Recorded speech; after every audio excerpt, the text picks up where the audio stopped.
नमस्कार दोस्तों, मैं हूं अमरीश भारद्वाज और आप देख रहे हैं एवी दुनिया। दोस्तों, जब भी हम मंदिर जाते हैं तो भगवान के दर्शन करने के बाद उनके चारों तरफ चक्कर ज़रूर लगाते हैं, जिसे हम परिक्रमा या प्रदक्षिणा कहते हैं। राइट? आपको मालूम ही होगा, बचपन से ही देखते आ रहे होंगे। लेकिन क्या आपने कभी सोचा है कि हम ऐसा क्यों करते हैं? क्या इसके पीछे हमारी धार्मिक आस्था है या फिर इसके पीछे कोई बहुत गहरा वैज्ञानिक रहस्य भी छुपा हुआ है? आज के इस वीडियो में हम इसी रहस्य से पर्दा उठाएंगे, तो वीडियो को आप अंत तक ज़रूर देखिएगा। देखो, सबसे पहले बात करते हैं इसके आध्यात्मिक यानी स्पिरिचुअल महत्व की। सनातन परंपरा में माना जाता है कि भगवान इस पूरी सृष्टि के केंद्र बिंदु हैं। जिस तरह एक वर्त सर्किल बिना सेंटर पॉइंट के नहीं बन सकता, उसी तरह हमारा जीवन भी भगवान के बिना अधूरा है। देखो, जब हम गर्भगृह या तुलसी जी के पौधे की परिक्रमा करते हैं तो हम भगवान को अपने जीवन का केंद्र मानते हैं। शास्त्रों के अनुसार परिक्रमा करते समय हमारा अहंकार खत्म होता है और मन को असीम शांति मिलती है। देखो, ऋषियों ने इसके लिए भी एक बहुत ही सुंदर मंत्र दिया है, जो हम भी अपने घर में बचपन में भी देखते आ रहे हैं। जब दशहरा पूजन करते हैं तो एक चक्कर लगाते हैं 4-5, तो उसमें उसका मंत्र शुद्ध ये है, यानी कानी च पापानी जन्मांतर कर्तानि च तानी तानी प्रणशंति प्रदक्षिणा पदे पदे। और हम बचपन में कहते थे यानी वानी पपानी, मतलब कुछ भी बचपन में छोटे छोटे बोलना करते थे, और अब तक भी वही बोलते थे जब तक हमें शुद्ध पता नहीं लगा। देखो, यानी परिक्रमा के हर एक कदम के साथ हमारे जाने अनजाने में किए गए पाप नष्ट होते हैं। अब भी जब आप परिक्रमा करें तो इस मंत्र का उच्चारण जरूर करें। देखो, मैं एक बार दोबारा फिर दोहरा रहा हूँ, यानी कानी च पापानी जन्मांतर कर्तानि च तानी तानी प्रणश्यन्ति प्रदक्षिण पदे पदे। ओके, तो देखो ये बहुत वह है। देखो, इसका वैज्ञानिक कारण बताऊं मैं आपको। अब आते हैं उस बात पर जो बहुत कम लोग जानते हैं, इसके पीछे का विज्ञान। हमारे प्राचीन मंदिर सिर्फ पूजा के स्थान नहीं थे, उन्हें ऊर्जा का केंद्र, एनर्जी सेंटर माना जाता था।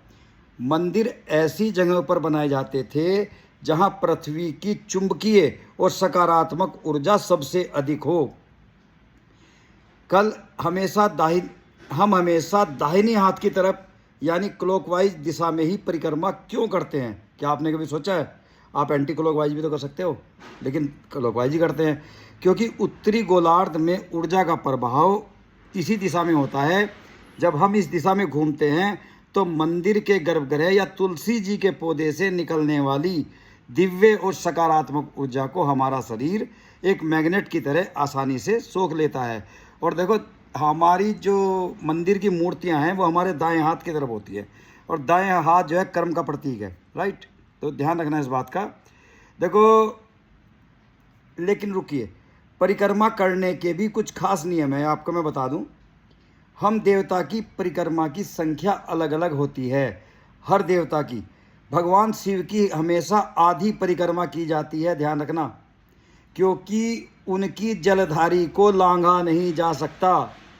बचपन में भी हमें सिखाया था कि वो जो जलधारी है ना, जहाँ से जल जा रहा है, जल चढ़ा रहे हैं, उसको लांघ नहीं सकते, तो उनकी होती है आधी परिक्रमा। ओके, भगवान शिव की आधी परिक्रमा होती है, भगवान विष्णु की 4 परिक्रमा होती हैं चारों दिशाओं की, और श्री गणेश जी की 3 परिक्रमा होती हैं। माता दुर्गा की 1 परिक्रमा होती है और सूर्य देव की 7 परिक्रमा की जाती हैं। ठीक इसी तरह घर में मौजूद तुलसी के पौधे की रोजाना 3 परिक्रमा करने से घर की नकारात्मक ऊर्जा हमेशा के लिए दूर हो सकती है। देखो, इसको एक अंधविश्वास मानते हैं लोग बाग, लेकिन मैं ये कहूँगा, हमने भी अपनी दादी, ताई जी, मतलब अम्मा, जो इतने मतलब जब हम छोटे थे, वे परिक्रमा करती रहती थी मोस्टली। तो तुलसी के पौधे की 3 परिक्रमा करने से हमारे जीवन में सुख शांति। देखो, इसमें कुछ आपका खर्च नहीं हो रहा, आपकी मर्जी है। घर में गमला है, वैसे तो ज़मीन वाला पौधा है, लेकिन गमले का भी आप परिक्रमा कर सकते हो, क्योंकि अब इतनी ज़मीन नहीं रही कि जो बालकनी में भी लगाना पड़ सकता है ना। तो दोस्तों अगली बार जब आप मंदिर जाएं या घर में तुलसी जी की पूजा करें तो सिर्फ अंधविश्वास में नहीं बल्कि इस गहरे विज्ञान और श्रद्धा को मन में रखकर परिक्रमा कीजिएगा। देखो आपको यह जानकारी कैसी लगी मुझे कमेंट बॉक्स में ज़रूर बताएं। अगर वीडियो पसंद आया है तो अपने दोस्तों और परिवार के साथ इसे शेयर करना बिल्कुल न भूलें और ऐसी ही और भी दिलचस्प जानकारियों के साथ हमारे चैनल AB दुनिया को अभी सब्सक्राइब करें। मैं हूं अमरीश भारद्वाज, मिलते हैं अगले वीडियो में, तब तक के लिए जय श्री कृष्णा, नमस्कार।